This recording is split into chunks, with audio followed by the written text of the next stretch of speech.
All right, let's have you try a couple now. So first one here, see if you can find this integral from negative infinity to 0 of 1 over square root 3 minus x. So pause the video, try it out.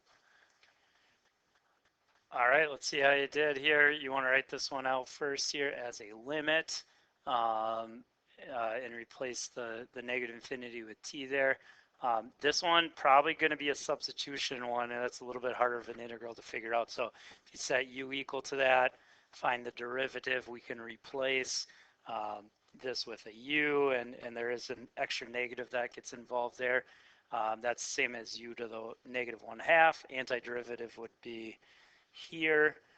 Now we want to plug in or substitute back in what we put in for u there, which would be 3 minus x. Now we're going to evaluate that by putting in 0.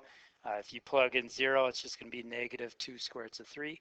If you put in t, you're going to get this. We do have minus and negative here, so you're going to double slash. And now let's see, what is this going to be as we go to negative infinity? This would be 3 minus negative infinity, which is like adding infinity. So if you do square root of infinity, that's still going to infinity. This one's going to just keep growing here. This is a divergent one. So if you came up with infinity and that's divergent, nice job there. All right, let's have you try one more here.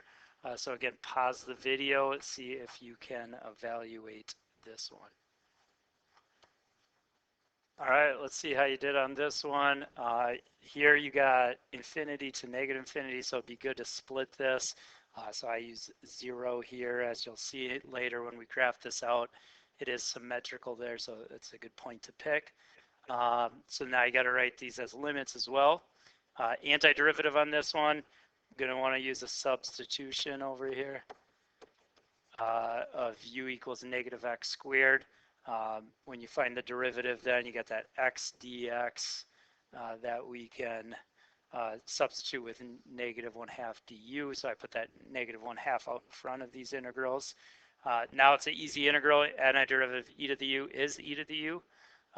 We got to substitute back in our negative x squareds here. Now let's plug them in. So if you plug in 0, e to the 0 is 1, so that's just going to be negative 1/2. If you put in t, you're going to get this.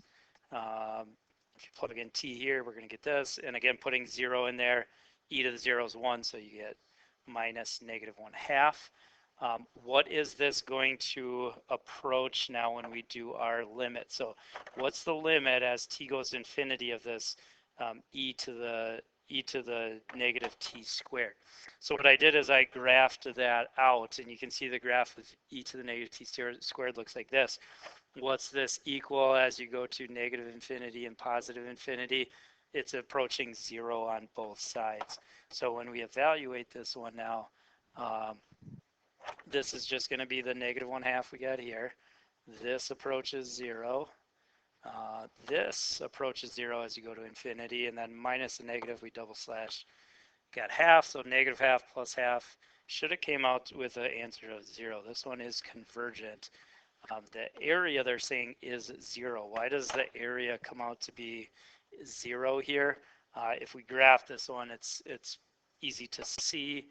So I'm going to graph out the original function, which was x e to the negative x here. Or sorry, negative x squared. So if we graph this out, here's the graph of that, and you can see this one comes out to be 0 because it looks like the amount of negative area here is going to cancel with the amount of positive area here. It's a odd function, and so this one's going to come out to be a total net area of 0.